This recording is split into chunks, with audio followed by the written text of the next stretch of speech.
وہ مکہ مکرمہ کے ایک عالی نسب گھرانے میں آنکھ کھولنے والی ایک غیر معمولی بچی تھی، معصوم لیکن انتہائی ذہین۔ ان کی ذہانت کا ایک واقعہ ہے کہ ایک روز وہ اپنی سہیلیوں کے ساتھ گڑیوں سے کھیل رہی تھی۔ رسول اللہ صلی اللہ علیہ وسلم تشریف لائے اور دیکھا کہ ان کھلونوں میں ایک گھوڑا بھی ہے اور اس گھوڑے کے 2 پر لگے ہوئے ہیں۔ آپ صلی اللہ علیہ وسلم نے مسکرا کر پوچھا، گڑیا گھوڑوں کے بھی پر ہوتے ہیں؟ تو اس بچی نے لمحہ بھر کا توقف کیے بغیر جواب دیا، یا رسول اللہ صلی اللہ علیہ وسلم، کیا آپ کو معلوم نہیں ہے کہ حضرت سلیمان علیہ السلام کے گھوڑوں کے پر تھے؟ اس جواب پر رسول اللہ صلی اللہ علیہ وسلم اتنا مسکرائے کہ آپ کے دندان مبارک نظر آنے لگے۔ یہ بچی ام المومنین، سیدہ کائنات، صدیقہ کائنات، صدیقہ بنت صدیق، حضرت سیدہ امی عائشہ بنت ابی بکر صدیق رضی اللہ تعالیٰ عنہ تھی۔ یہ واقعہ محض ایک بچی کا جواب نہیں تھا، بلکہ ان کی گہری تاریخی اور قرآنی معلومات کا پیش خیمہ تھا، جو آگے چل کر امت کی علمی رہنمائی کا ذریعہ بھی بنتا ہے۔ سیدہ عائشہ صدیقہ رضی اللہ تعالیٰ عنہ نبوت کے 4 یا 5ویں سال مکہ مکرمہ میں پیدا ہوئیں۔ آپ کے والد گرامی حضرت ابوبکر صدیق رضی اللہ تعالیٰ عنہ تھے، جن کا مقام و مرتبہ اسلام میں کسی تعارف کا محتاج نہیں ہے۔ وہ سفر و حضر میں، حتیٰ کہ مزار میں بھی رسول اللہ صلی اللہ علیہ وسلم کے رفیق ہیں۔ آپ کی والدہ ماجدہ حضرت ام رومان رضی اللہ تعالیٰ عنہا تھیں، جن کے بارے میں نبوی شہادت موجود ہے کہ وہ ان خواتین میں سے ہیں جن کا مقام بہت بلند ہے۔ حضرت ابوبکر صدیق رضی اللہ تعالیٰ عنہ کا گھرانہ صدق و صفا کا وہ مرکز تھا جہاں رسول اللہ صلی اللہ علیہ وسلم کی تشریف آوری مستقل معمول تھا۔ بچپن ہی سے سیدہ عائشہ صدیقہ رضی اللہ تعالیٰ عنہا میں وہ غیر معمولی علامات موجود تھیں جو مستقبل کی ایک عظیم المرتبت شخصیت کی غمازی کرتی تھی۔ آپ کی غیر معمولی ذہانت، بلا کا حافظہ اور حاضر جوابی نے بچپن ہی سے بڑے بڑوں کو حیران کر رکھا تھا۔ سیدہ عائشہ صدیقہ رضی اللہ تعالیٰ عنہ کا بچپن مکہ کے تپتے ہوئے صحراؤں میں اسلام کی ابتدائی جد و جہد کے سائے میں گزرا۔ اگرچہ وہ ایک بچی تھی، لیکن ان کا مشاہدہ بہت گہرا تھا۔ آپ خود فرماتی ہیں کہ جب سے میں نے ہوش سنبھالا، اپنے والدین کو دین اسلام پر ہی پایا۔ ان کی ذہانت کا اندازہ اس بات سے لگایا جا سکتا ہے کہ کھیل کود کے دوران اگر ان کے کانوں میں قرآن مجید کی کوئی آیت پڑ جاتی تو وہ اسے فوراً حفظ کر لیتی تھی۔ سیدہ عائشہ صدیقہ رضی اللہ تعالیٰ عنہ میں آخر ایسی کوئی تو خصوصیت تھی کہ وہ کائنات کی وہ پہلی خاتون ہیں جن کے نکاح کا فیصلہ عرش سے اترا، اور وہ بھی کس کے لیے؟ اس کائنات کی سب سے عظیم ہستی کے لیے۔ صحیحین کی روایت ہے، رسول اللہ صلی اللہ علیہ وسلم کے خواب مبارک کے اندر حضرت جبریل علیہ السلام آتے ہیں اور ایک سبز رنگ کے کپڑے کے اندر حضرت عائشہ صدیقہ رضی اللہ تعالی عنہا کی تصویر دکھاتے ہیں اور بتاتے ہیں، ان هذه زوجتك في الدنيا والآخرة، کہ یہ جو بچی ہے، یہ جو لڑکی ہے، یہ دنیا اور آخرت میں آپ کی رفیق اور آپ کی اہلیہ اور آپ کے نکاح میں رہیں گی، آپ کی بیوی ہوں گی۔ جب حکم عرش سے اترے اور اس کو لے کر آنے والا جبریل امین ہو تو اس سے انکار یا اس سے فرار بھلا کیسے ممکن ہے؟ تو اسی حکم الہی کی تکمیل میں سیدہ عائشہ صدیقہ رضی اللہ تعالی عنہا کا نکاح 10 نبوی کے اندر مکہ مکرمہ میں حضور نبی کریم سرور دو عالم صلی اللہ علیہ وسلم سے ہوا۔ اس وقت آپ کی عمر مبارک 6 برس تھی، اور پھر مدینہ منورہ میں سیدہ عائشہ صدیقہ رضی اللہ تعالی عنہا کی رخصتی نہایت سادگی کے ساتھ ہوئی، اور اس وقت سیدہ کی عمر مبارک 9 برس تھی۔ سیدہ عائشہ صدیقہ رضی اللہ تعالی عنہا کا حجرہ جو مسجد نبوی سے متصل تھا نہایت چھوٹا تھا، لیکن اس کی عظمت کا یہ عالم تھا کہ وہیں سے پوری کائنات کو ہدایت کی روشنی مل رہی تھی۔ مدینہ منورہ میں سیدہ عائشہ صدیقہ رضی اللہ تعالی عنہا کا حجرہ محض ایک رہائشی مکان نہیں تھا، بلکہ وہ ایک ایسی درسگاہ تھا جہاں فرشتے کلام الہی لے کر اترا کرتے تھے۔ اس حجرے کی دیواریں ان لمحات کی گواہ تھیں جب رسول اللہ صلی اللہ علیہ وسلم راتوں کو اٹھ کر اپنے رب کے حضور سجدہ ریز ہوا کرتے تھے۔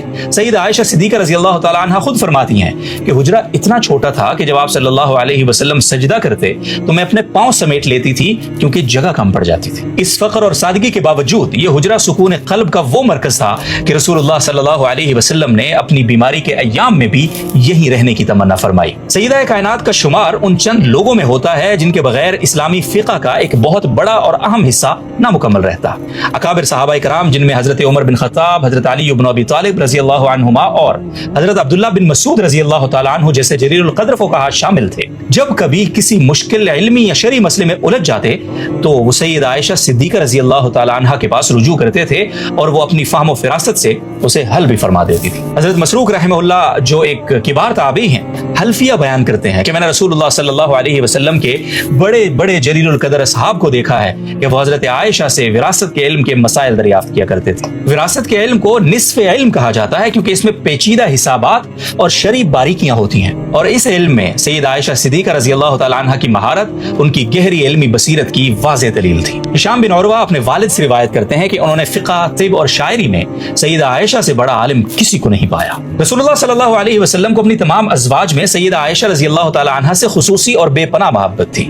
یہ محبت محض جذباتی نہیں بلکہ ان کی علمی اور روحانی عظمت کی بنیاد پر تھی۔ ایک مرتبہ حضرت عمر بن عاص رضی اللہ تعالی عنہ نے رسول اللہ صلی اللہ علیہ وسلم سے پوچھا، یا رسول اللہ صلی اللہ علیہ وسلم، لوگوں میں آپ کو سب سے زیادہ محبوب کون ہے؟ آپ صلی اللہ علیہ وسلم نے بغیر کسی مصلحت کے برملا ارشاد فرمایا کہ عائشہ۔ جب انہوں نے پوچھا کہ مردوں میں کون ہے تو فرمایا ان کے والد یعنی ابو بکر صدیق رضی اللہ تعالی عنہ۔ سیدہ عائشہ صدیقہ رضی اللہ تعالی عنہ کی زندگی کا سب سے کٹھن اور آزمائشی موڑ وہ تھا جب منافقین نے مدینہ کے معاشرے میں ان کی عفت اور پاک دامنی کے حوالے سے ایک زہریلا پروپیگنڈا شروع کیا، جسے تاریخ میں واقعہ افک کہا جاتا ہے۔ یہ ایک ایسا مرحلہ تھا جس نے نہ صرف سیدہ عائشہ بلکہ خود رسول اللہ صلی اللہ علیہ وسلم اور سیدنا ابو بکر صدیق رضی اللہ تعالی عنہ کے پورے خاندان کو شدید ذہنی اور قلبی کرب میں مبتلا کر دیا تھا۔ 1 ماہ تک وحی کا نزول بند رہا اور پورا مدینہ ایک عجیب سی بے چینی کا شکار رہا۔ سیدہ عائشہ اس دوران بیمار ہو گئی تھی اور انہیں اس فتنے کی خبر تک نہیں تھی، لیکن جب انہیں معلوم ہوا تو ان کے پاؤں تلے سے تو گویا زمین نکل گئی۔ انہوں نے اپنے رب پر بھروسہ کیا اور کہا، اللہ کی قسم میں جانتی ہوں کہ میں پاک ہوں اور اللہ میری برات ضرور نازل فرمائے گا۔ اللہ تعالیٰ کو اپنی اس عفت ماں بندی کی پاکیزگی اتنی عزیز تھی کہ اس نے کسی انسانی گواہی یا ظاہری دلیل کے بجائے خود عرش بری سے ان کی برات میں قرآن کی آیات نازل فرما دی۔ اور کیوں نہ نازل فرماتا وہ، کیونکہ وہی تو تھا جس نے عرش سے کائنات کے سب سے عظیم انسان کے ساتھ ان کے نکاح کا فیصلہ صادر فرمایا تھا۔ سورہ نور کی آیات رہتی دنیا تک کے لیے سیدہ عائشہ صدیقہ رضی اللہ تعالی عنہ کی پاک دامنی کی آسمانی سند بن گئی۔ اللہ تعالیٰ نے ان آیات میں بہتان لگانے والوں کو شدید وعید سنائی اور سیدہ عائشہ کو طیبہ یعنی پاکیزہ قرار دیتے ہوئے ان کے لیے مغفرت اور رزق کریم کا وعدہ فرمایا۔ یہ سیدہ عائشہ صدیقہ رضی اللہ تعالی عنہ کی وہ منفرد عظمت اور خصوصیت ہے جس میں کائنات کی کوئی دوسری عورت ان کی شریک نہیں ہے کہ ان کی صفائی میں اللہ نے خود کلام اتارا جو آج بھی مسلمانوں کی تلاوتوں اور نمازوں کا حصہ ہے۔ رسول اللہ صلی اللہ علیہ وسلم کو اپنی آخری علالت کے دوران یہ قلبی خواہش تھی کہ آپ اپنی زندگی کے آخری ایام سیدہ عائشہ رضی اللہ تعالی عنہ کے حجرے میں گزاریں۔ آپ صلی اللہ علیہ وسلم بار بار دریافت فرماتے تھے، کل میری باری کس کے ہاں ہے؟ ازواج مطہرات نے آپ صلی اللہ علیہ وسلم کے میلان طبع کو بھانپ لیا تھا اور بخوشی اجازت دے دی کہ آپ صلی اللہ علیہ وسلم سیدہ عائشہ کے گھر ہی قیام فرمائیں۔ یہ سیدہ عائشہ رضی اللہ تعالی عنہ کی کمال فضیلت اور آپ صلی اللہ علیہ وسلم کے ان پر اعتماد کی علامت تھی کہ کائنات کے سردار نے اپنی آخری آرام گاہ کے لیے انہی کے حجرے کا انتخاب کیا۔ رسول اللہ صلی اللہ علیہ وسلم کی وفات سیدہ عائشہ کی گود میں ہوئی۔ آپ صلی اللہ علیہ وسلم کو اسی حجرہ عائشہ میں سپرد خاک کیا گیا جو آج روضہ رسول صلی اللہ علیہ وسلم کی صورت میں پوری دنیا کے مسلمانوں کی عقیدتوں کا محور و مرکز ہے۔ وفات نبی صلی اللہ علیہ وسلم کے بعد کی زندگی اور علمی خدمات کا اگر جائزہ لیا جائے تو رسول اللہ صلی اللہ علیہ وسلم کے وصال کے وقت سیدہ عائشہ رضی اللہ تعالی عنہ کی عمر محض 18 برس تھی اور اس کے بعد آپ تقریباً 48 سال تک حیات رہی۔ یہ طویل عرصہ امت مسلمہ کے لیے کسی عظیم نعمت سے کم نہیں تھا۔ آپ نے نہ صرف 2000 سے زائد احادیث روایت کی بلکہ خلفائے راشدین کے دور میں ایک مستند مشیر اور مفتیہ کے طور پر بھی خدمات انجام دیتی رہی۔ جب بھی صحابہ کرام کو کسی پیچیدہ قانونی یا شرعی معاملے میں دشواری ہوتی تو وہ سیدھا سیدہ کے حجرے کا رخ کرتے۔ سن 58 ہجری کا رمضان المبارک مدینہ منورہ کے لیے ایک غمگین پیغام لے کر آیا۔ ام المومنین سیدہ عائشہ صدیقہ رضی اللہ تعالی عنہ شدید بیمار ہو گئیں۔ ان کی عمر اس وقت 66 برس ہو چکی تھی۔ بیماری کی اس حالت میں بھی ان کے تقوی اور عاجزی کا یہ عالم تھا کہ جب لوگ ان کی عادت کے لیے آتے اور ان کی تعریفیں کرتے تو وہ کہا کرتی تھی، کاش میں ایک بھولی بسری چیز ہوتی اور کاش میں پیدا ہی نہ ہوئی ہوتی۔ سیدہ عائشہ رضی اللہ تعالی عنہ نے وصیت فرمائی تھی کہ انہیں رسول اللہ صلی اللہ علیہ وسلم کے پہلو میں دفن کرنے کے بجائے جنت البقیع میں دیگر امہات المومنین کے ساتھ دفن کیا جائے۔ اس وصیت کے پیچھے ان کی انتہا درجے کی حیا اور تواضع تھی کہ وہ اس مقام کو رسول اللہ صلی اللہ علیہ وسلم اور اپنے والد ابو بکر صدیق اور ان کے دوست عمر بن خطاب رضی اللہ تعالی عنہم کے لیے خاص دیکھنا چاہتی تھی۔ 17 رمضان المبارک سن 58 ہجری منگل کی رات نماز وتر کے بعد مدینہ کا یہ روشن علمی چراغ ہمیشہ کے لیے بجھ گیا۔ یہ رمضان کی وہ مبارک ساعتیں تھیں جب رحمتوں کا نزول ہو رہا تھا۔ ان کی نماز جنازہ مشہور صحابی اور کثیر الروایت راوی حضرت ابو ہریرہ رضی اللہ تعالی عنہ نے پڑھائی جو اس وقت مدینہ کے قائم مقام گورنر تھے۔ یہ ایک ایسا منظر تھا کہ پورا مدینہ اور اس کا ہر فرد سسکیاں لے رہا تھا۔ ایسا محسوس ہو رہا تھا جیسے مدینہ سے علم و فضل کا ایک پہاڑ رخصت ہو گیا ہے اور گویا پورا مدینہ مسکین ہو گیا ہے۔